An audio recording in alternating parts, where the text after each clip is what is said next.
Well, good afternoon.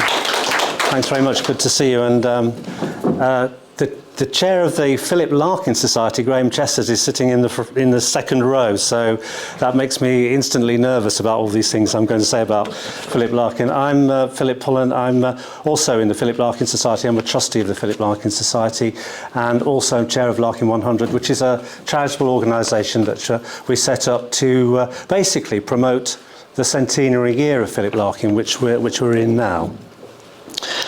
So yeah, here we are in 2022, exactly 100 years after the birth of Philip Larkin and almost 37 years after his death in Hull, in fact, in December 1985. Larkin was born in Coventry, but he spent almost half of his life in Hull, and it was a place that was very important to him, no matter how many times he might have slagged it off verbally. And I have to admit he did that on quite a few occasions. But it was a place, he said, that suited him, a little on the edge of things, and he liked being on the edge of things, hence the title of my talk today. And I think it's a particularly good time to take a look back at Larkin's time in Hull and also the wider vicinity of East Yorkshire, and to consider what he thought about it, what it did for him, and what he left behind. We might consider also how that legacy of what he left behind might be used and responded to as we go forward.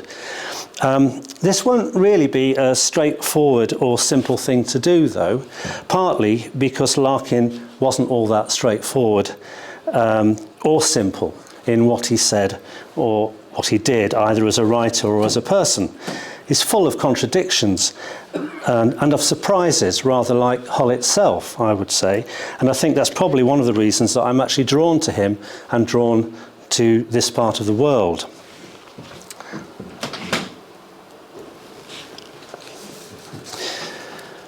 It's a bit chilly and smells of fish. Those were the first words that Larkin used to describe the city he came to in November 1954. I wasn't living here at the time, but anyone who was probably wouldn't dispute their accuracy. Larkin had come to be interviewed for the post of head librarian at what was then University College Hull, soon to become a fully fledged university in its own right, a place that was on the up and expanding. Larkin had been working as a sub-librarian at Queen's University Belfast, and at the time was a much bigger institution, but getting the job at Hull would still be a very significant promotion for Larkin.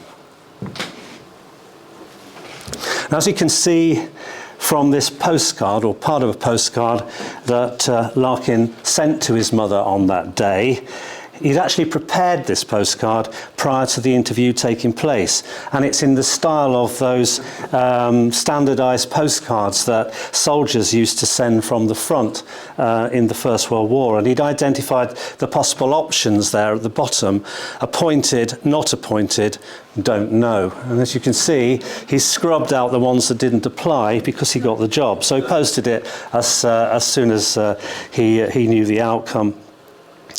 So it's a positive outcome. Whether Larkin saw it as a positive outcome, though, is another matter. His views, in fact, were quite mixed. He wrote to his mother, "There are 6 others interviewed beside myself. God knows why they chose me. They'll soon find out their mistake." Then back in Belfast, the consternation continued. He declared himself stiff with terror. His Belfast boss, Jack Granique, said he'd never seen anyone so depressed by promotion. "I've got over it now, to some extent," he wrote a few days later to his girlfriend, Monica Jones, "but I still feel like someone chosen to be sent to Mars. Honoured, of course, but scared as well." Now, there might have been another reason why Larkin was agitated about coming to Hull, because in one of those curious twists of fate, he'd just sent off his poems to a small Hull publishing company run by George and Jean Hartley called the Marvell Press. So called, Jean once said, because it would be a bloody marvel if anything got published. And they were to publish his first mature book of poetry later on, The Less Deceived. And in one of those poems that he'd sent off, Toads, he'd already been published in the Marvel Press's poetry journal, Listen. And Larkin was rather fearful that the interviewing panel might have read it and might have thought him work shy, because if you know that poem, Toads, it starts, "Why should I let the toad work squat on my life? Can't I use it as a pitchfork and drive the brute off? 6 days of the week it soils with its sickening poison just for paying a few bills. That's out of proportion," and so it goes on. Scared or not, Larkin started work at the university in March 1955, and he was faced with two significant challenges. The first one was a short-term challenge, and the second much greater duration and more lasting effect. First of all, he had to find somewhere to live, and he had to build a new library. And one of the things I'm going to argue this afternoon is that Larkin's life, if not his poetry, needs to be put into an historical context.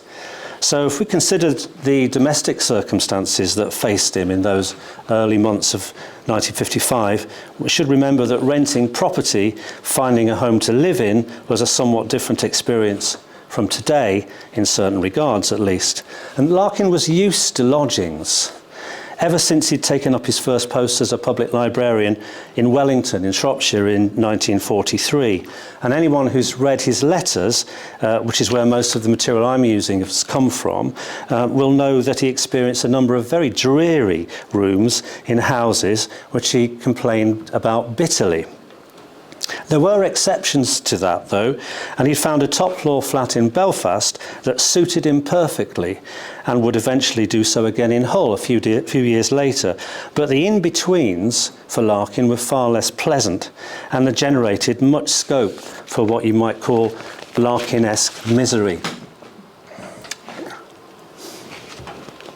Larkin landed in Cottingham. And he stayed at first for a very short time in Holtby Hall, which was then one of the university's residence for research students and junior lecturers. And Holtby Hall was once the home of Winifred Holtby's family. And there it is. And there's a postcard sent to his mother telling her that he'd arrived safely. The train's all very late and didn't arrive till after 7. And there he goes on. Already he's a little bit thrown by Hull. He took an instant dislike to the large-scale accommodation at Holtby Hall, and so he moved to lodgings outside, just on the outskirts of Cottingham, to 11 Outlands Road. And he stayed here for 3 months altogether. And this is the point where poetry and life interact really for Larkin, and where Larkin's far from simple outlook on things is revealed too. It was here that Larkin would come to write basically his first whole poem, I suppose, Mr. Bleaney, a poem centred on the world of 1950s digs. Although that poem had its life, had its confinement probably in Belfast, and was probably conceived in Wellington. It's a long time coming, but here it was appearing in Hull. And the essence of that first poem surfaced, as we'll see other poems did, in a letter to his mother. And that's his description of those lodgings at Outlands Road. And you see that at one level, it suits him, but not completely. "I don't know why I should be finding it so hard to settle here," he said. "After all, a bed, food, a chair, these are large essentials, and once they're supplied, most of my needs should be met." There in Mr. Bleaney we get bed, upright chair, 60-watt bulb, no hook behind the door, no room for books or bags. I'll take it. Actually, Mr. Bleaney is a fantastic poem, and I've got time, and they are Larkin's words. I will read it to you because there's so much of Larkin in it, really, in terms of his experiences in Hull and elsewhere, I suppose. So this is Mr. Bleaney. This was Mr. Bleaney's room. He stayed the whole time he was at the Bodies, till they moved him. Flowered curtains, thin and frayed, fall to within 5 inches of the sill, whose windows show a strip of building land, tussocky, littered. Mr. Bleaney took my bit of garden properly in hand. Bed, upright chair, 60-watt bulb, no hook behind the door, no room for books or bags. I'll take it. So it happens that I lie where Mr. Bleaney lay and stub my fags on the same saucer souvenir and try stuffing my ears with cotton wool to drown the jabbering set he egged her on to buy. I know his habits, what time he came down, his preference for sauce to gravy, why he kept on plugging at the four-aways, likewise their yearly frame, the Frinton folk who put him up for summer holidays, and Christmas at his sister's house in Stoke. But if he stood and watched the frigid wind tousling the clouds, lay on the fusty bed, telling himself that this was home, and grinned and shivered without shaking off the dread that how we live measures our own nature, at his age, having no more to show than one hired box should make him pretty sure he warranted no better. I don't know. So that's Mr. Bleaney, and there is a lot of Larkin in that. It does describe the experiences he went through. For example, his own yearly round was very fixed in nature. He did actually do the four-aways, the football pools, for a time, quite unsuccessfully, and he was put up for Christmas usually in his mother's house in Loughborough, with his sister living just up the road. But a lot of this is poetic license. There was little, in fact, to be critical about Outlands Road. His landlady, Mrs. Dowling, was very pleasant to him, he said. The food was good. There was just one shattering negative, the constant blaring of the radio. And if you look at some of Larkin's early letters from, for example, Wellington, radios were already figuring as something that he had a very uneasy relationship with, if they were too loud, at least. And that became the sort of pivotal point of the entire poem.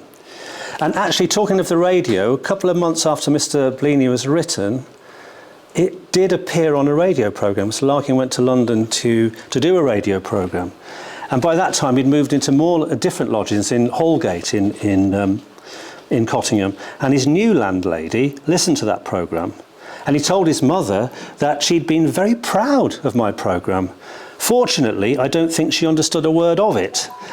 He only hoped that Mrs. Dowling, Outlands Road, hadn't listened.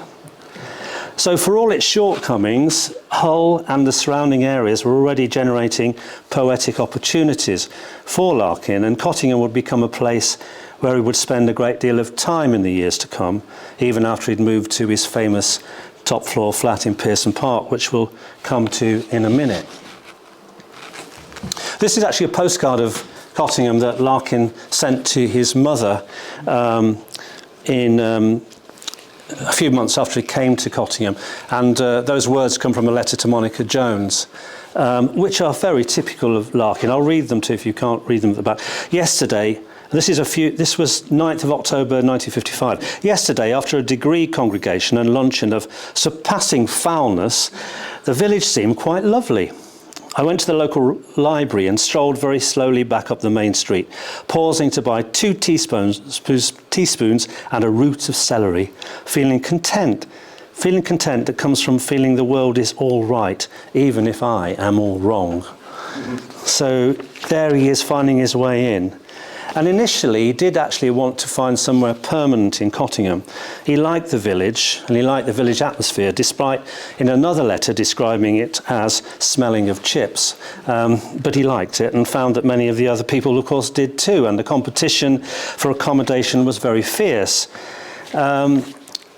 So he didn't end up living there permanently.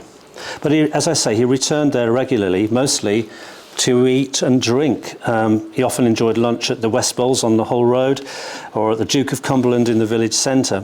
And in later life, he found the Memorial Club, a congenial place where he could go and play snooker and spend the evenings with the locals. In fact, I was on a bus going to a match at Hull City the other Sunday, and I sat next to a chap on the bus who told me that I think he was now the chair of the Memorial Club, but remembered something of Larkin's time there. So that's, for me, quite interesting. And it wasn't very long before Larkin started exploring the countryside around the city too, sometimes and often by bicycle. The one positive thing that he could say about Hull in those early days was that it was very nice and flat for cycling. And that's what he did. That's what he used his weekends for. It became his favoured weekend activity. Beverley, Bridlington, Poplington were all early places on the itinerary and would stay as favourites. You see there the Larkin Trail sign. It's actually outside the Beverley Arms there, and he talks about the miles and miles he pedalled at the weekend, always winding up at Beverley Arms for tea. What the plaque doesn't say is the next line in that particular letter, which says, not because it's a good tea, but because I never know where else to go. So there's always a different side to Larkin on that one. But eventually Hull did grow on him, as it does on so many people, I think, who come to live here. But I'll say more about that later on. Let's look briefly at the other initial problem facing Larkin, that he had to build a new library. Plans for the library, the new library, were already in place before Larkin arrived in Hull, but also immediately, or almost immediately anyway, he saw some flaws in them and he put forward alternatives which were accepted. The initial plans, I gather, would eventually have led to books in various parts of the building being separated by a central administrative block and a rather impracticable spiral staircase. Larkin saw through two phases of library development. The first opened in 1960 and the second 10 years later, with the addition of that 7-storey tower block, the lifted study storehouse, as he referred to it later in a poem. And they now form part of Hull's very familiar landscape.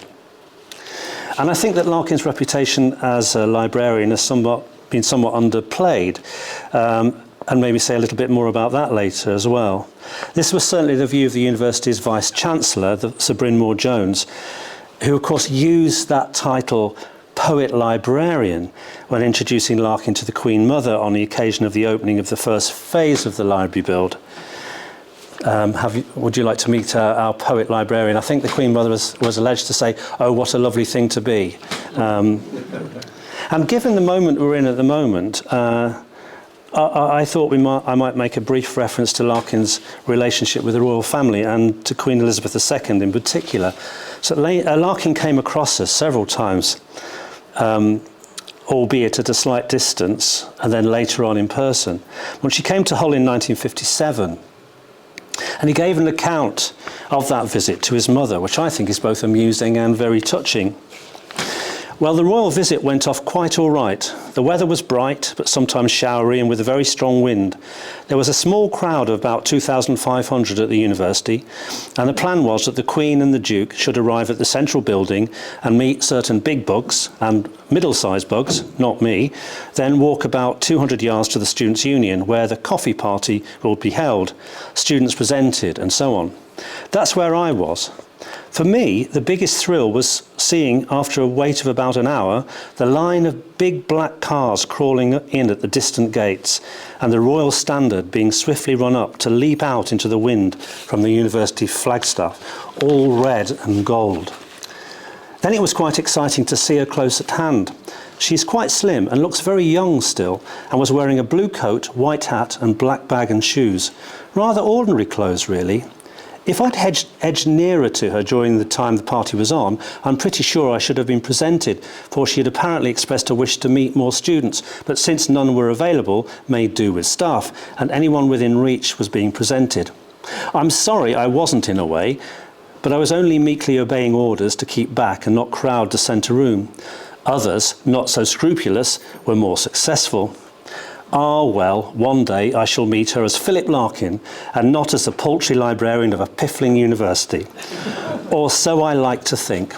I only wish I was doing more about making it possible. Well, of course, he would meet her as Philip Larkin in later years, including at his investiture for the CBE in 1975.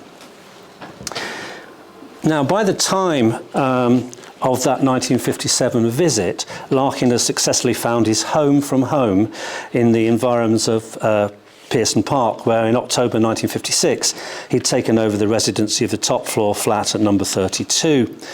At the time, that was a university property, and it was meant as a short stay accommodation for new members of staff.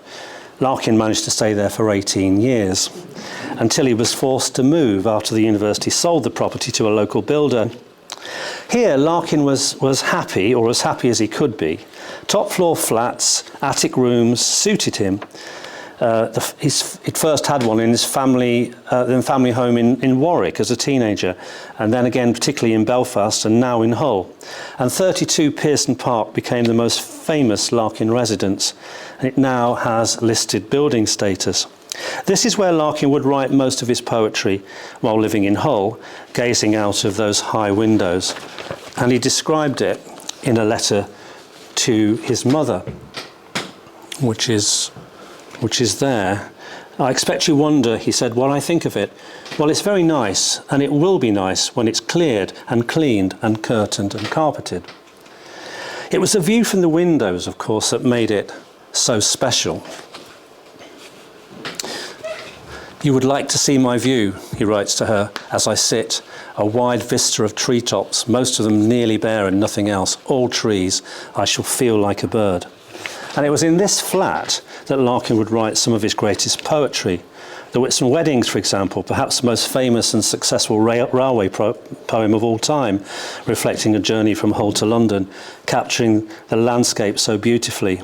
I don't think I'm the only one who, when taking that journey out of Hull by train, looks out for that point along the river line where Skye and Lincolnshire and water meet.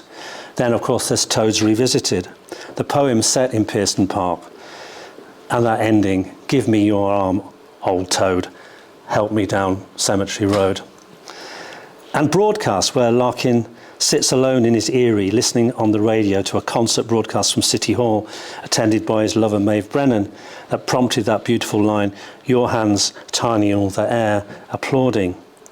And then here, his poem about Hull, although he doesn't mention it by name in the poem, written in 1961, and rightly, I think, held up as one of his greatest pieces of work.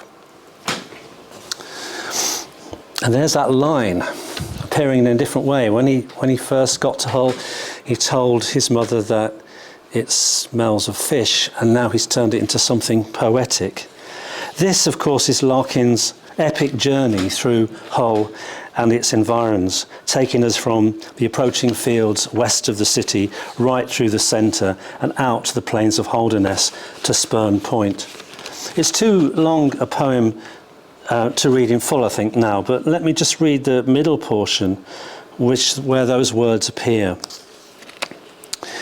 Here, domes and statues, spires and cranes cluster beside grain-scattered streets, barge-crowded water, and residents from raw estates, brought down the dead straight miles by stealing flat-faced trolleys, pushed through plate glass swing doors to their desires. Cheap suits, red kitchenware, sharp shoes, iced lollies, electric mixers, toasters, washers, dryers. A cut-price crowd, urban yet simple, dwelling where only salesmen and relations come, within a terminate and fishy-smelling pastoral of ships up streets, the slave museum, tattoo shops, consulates, grim, headscarfed wives. And then it goes on and takes us out right all the way to Spurn Point. Now, I think you can respond to that poem in lots of different ways. Some of the lines, in particular, for example, what do we make of his line, urban yet simple? Was he being insulting to the people of Hull, or does it actually capture the nature of the city as it was, which had not doused itself in a kind of superficial sophistication and not lost its roots, urban yet simple? And Larkin's not necessarily simple to read either. I choose to read it, I think, in sociological terms. It depicts a place with a distinct and important history, caught up in a decade of so-called affluence that captured the Britain of the late 1950s and 1960s, the decade following Harold Macmillan's famous lines telling people, for example, they'd never had it so good, even when in reality not all of them had. So you can read it, I think, in a number of different ways, but I like to read it positively. Larkin died in the Nuffield Hospital in Hull on December the 2nd, 1985. And I want to now maybe just quickly take stock of what he left behind.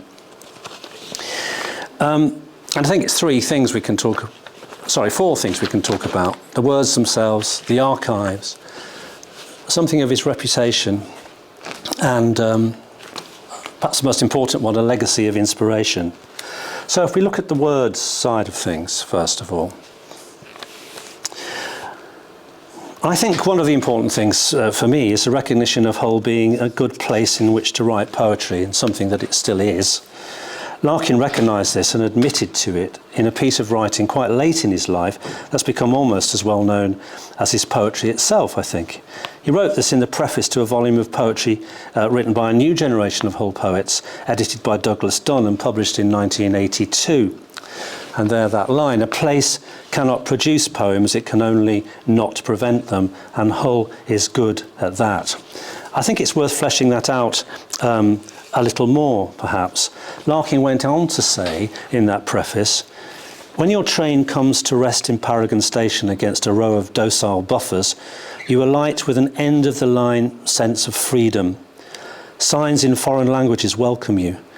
Outside is a working city, yet one neither clenched in the blackened grip of the Industrial Revolution, nor hiding behind a cathedral to pretend it's York or Canterbury. Unpretentious, recent, full of shops and special offers like a television commercial. It might be Australia or America, until you come upon Trinity House or the dock offices, for Hull has its sudden elegances. So you see, we are a million miles away, really, from those early impressions of Hull that Larkin conveyed to his mother, but we're not a million miles from that poem here and the cut price crowd. And all the things which were being bought in the shop at that time. He's capturing it in another way. And then come the lines read so splendidly by Sir Tom Courtenay in the fantastic video which launched Hull's successful bid to become City of Culture in 2017. People are slow to leave it and quick to return. And there are others who come, as they think, for a year or two and stay a lifetime, sensing that they have found a city that is in the world, yet sufficiently on the edge of it to have a different resonance. In a sense, that's poetry in its own right, I think. And then, just like here, Larkin takes us beyond Hull to the very edge of land. In these words, and in a sense, this is here in another way, because we end up, as he said, behind Hull, into the plain of Holderness, lonelier and lonelier, and after that the birds and lights of Spurn Head, and then the sea.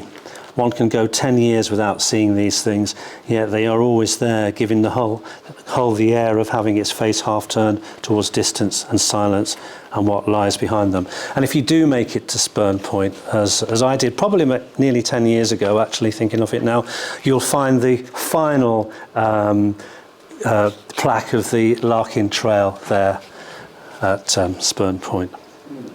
So I would say all of those things are still here, and Hull still resonates. There's a thriving culture of spoken word events, including, of course, in this very building, the Wrecking Ball Arts Centre, as it is now calling itself. Well, as I said earlier, it's important to recognise that Larkin was more than a poet or a writer. He was a librarian, and a successful one at that. He built and ran one of the finest university libraries in the country. And one of his greatest achievements, I think, was the establishment of a wealth of archival sources at the university. Larkin believed in the power and the importance of archives in general, and through the university set up two very important social and political archives: the Labour Archive, that centred on the acquisition of the Fabian Society Library, and what's now called the Liberty Collection, which was initially called the National Council for Civil Liberties Collection. Something of a curious element, maybe, that he put so much effort into those, given his notoriously right-wing political leanings. Larkin was also passionate about retaining important literary documents in this country. They had a habit of ending up in America if you weren't careful, and was influential in the campaign to retain them here. He also donated his first poetry workbook to the British Library. The rest of them are now located in the History Centre in Hull. And on a more local level, he campaigned to save an important first draft of Tennyson's poems in the Tennyson Archive in Lincoln. Now, after his death, that dedication to special collections continued, and the university here established the Philip Larkin Archive, which is now housed in the History Centre. And that's a new study guide for it that's been produced by the History Centre, which is absolutely fantastic. You can get a copy from the History Centre, or you can find it also online. I think it's immeasurably important as an archive. I've used it an awful lot in things I've been doing. But the great value is that almost everything that Larkin wrote or experienced in his life is all in one place in this vast archive in Hull. And without it, we really wouldn't have had the biographies and the bigger picture. But of course that had its downsides as well, because it revealed, and it does reveal, far more of Larkin than I think he would have liked himself.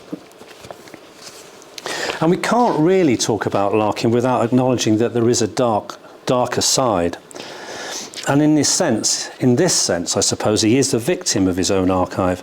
If the letters, for example, had not survived, then we wouldn't perhaps have discovered what some people at least have called his size 12 feet of clay. After the production of the selected letters and Andrew Motion's biography in the early 1990s, Larkin was re-evaluated in the light of some of the racist and misogynistic comments expressed in some of that private correspondence, and by his deceptive treatment of the women in his life, particularly the affairs he carried out behind the back of Monica Jones. Some might see it in his poetry too, although it's another arguable point in some of the language used to describe women in particular. And in the immediate years after the production of the letters and the biography, it led to some commentators denouncing Larkin altogether. The critic and writer Tom Pauling, for example, referred to the sewer under the National Monument, quite a striking phrase to use, and the late academic Lisa Jardine cancelled him from the curriculum in her university. And of course similar arguments have come to the surface over the years, including some of the responses to Larkin's removal from one of the GCSE syllabuses earlier this year. Now, I said that Larkin was anything but simple and non-contradictory. And I think this applies here too, and it could be debated long and hard. What I don't think we can do is to put forward the excuses that some have made, that the majority of Larkin's unacceptable attitudes and statements, shocking as they are, were made in private with no intention to publish, and that makes it somewhat more understandable or acceptable. It's true, but that doesn't get rid of the problem. Or at very least, it reflects that an entire generation, perhaps, where things said and done are no longer acceptable and were never right. I think that has to at least be acknowledged. The other danger, I think, looking back at Larkin the person, is that some people have recruited him to evoke something of a nostalgic past, some kind of Little England. That's how some of the more right-wing commentators have seen him, and I think that's equally dangerous. It's better, I think, to concentrate on the poetry itself and ask whether that is still relevant today. That's the approach, for example, that Simon Armitage, the poet laureate, took in his recent series Revisiting Larkin on Radio 4 that some of you might have heard. But it's something that just has, I guess, and is being discussed, and we have faced it within some of the events we put on as part of the centenary celebrations. So an acknowledgement there is a debate to be had. But what about the future? What about the legacy of Larkin in general? I think there's a lot of positive things that can be said about what Larkin left behind, not least for the city. After that character assassination of the early 1990s, there's become a more, I think, rounded impression, assisted partly by the formation of the Philip Larkin Society, for example, in 1995, which several of the key women in Larkin's life were active supporters and became close friends with one another. James Booth's biography, the second significant biography to be published after Andrew Motion's first one, and that was published in 2014, also helped to balance the picture. And Larkin's presence and legacy in Hull has grown in proportion too. some of the things we've achieved are listed up there, really, or shown up there. The Larkin Toads, 2005. One of the things that transformed the city prior to Hull 2017 and were significant in their own right, I suppose, in making it clear to the wider world that that Hull did good things in terms of celebration and artwork. They made a welcome return with Toads Revisited in 2015. Then there is the establishment of the Larkin Trail, which I've mentioned a couple of times already here, which is a great draw really for people coming into the city, people wanting to find out about Larkin's own time here. And if you haven't been on the Larkin Trail, it's well worth doing all of it. The Larkin statue, which I think was a little bit controversial when it was first planned, but is a key part of the city again.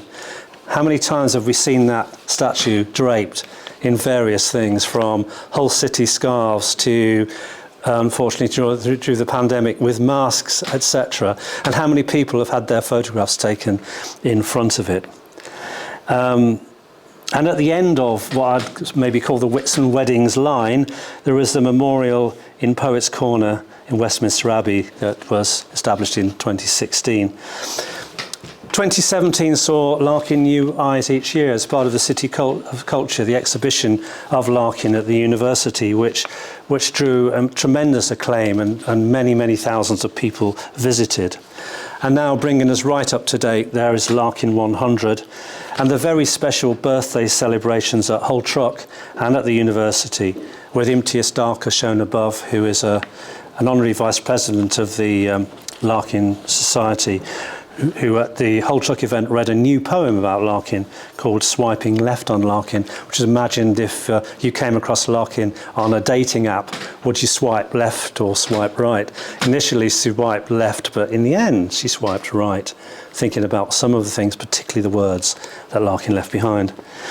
And Simon Armitage, the Poet Laureate, appearing on stage at the university, the same stage where many years ago, Larkin himself introduced another Poet Laureate, Ted Hughes.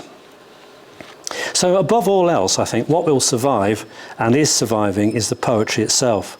We see it all around us, and there's not a day goes by without some Larkin reference in some area of the media, especially social media. And he's undoubtedly left an inspirational legacy, therefore, and one that's been good for this city in particular. When times are difficult or momentous things are happening in the world, as is the case right now, so often we turn to poetry. And Larkin is one of those poets who always seems to be there and have exactly the right words to say.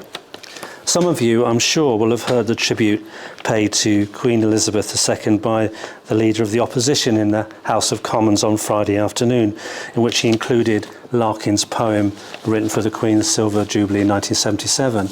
And shortly afterwards, in the same chamber, they were repeated by the MP for Hull North, Larkin's old constituency, who referred to Larkin in her speech as Hull's adopted son. Whilst not everybody would perhaps go along with that description, I suspect that very few would disagree with the sentiments of the poem itself, which read, "In times when nothing stood but worsened or grew strange, there was one constant good, she did not change." So in ending this talk, and in a much simpler sense, I think I should leave the last words to Larkin himself, written in a letter to his friend Judy Edgerton in 1964. "Sometimes I think I shall never leave Hull. I am growing defeatist. I spurn offers to fly me to Montreal or Rome. Wonderful girls called Shirley or Beverly write asking what Mr. Bleaney is about, and I instruct Betty to reply, 'Mr. Larkin regrets.' I'm not even turning into a regional poet with his clay pipe and acknowledged corner in the snug of the Cat and Fuddle. Just an anonymous figure who people will dimly remember seeing when the evening paper says, 'Hull man dies.'" Thanks very much.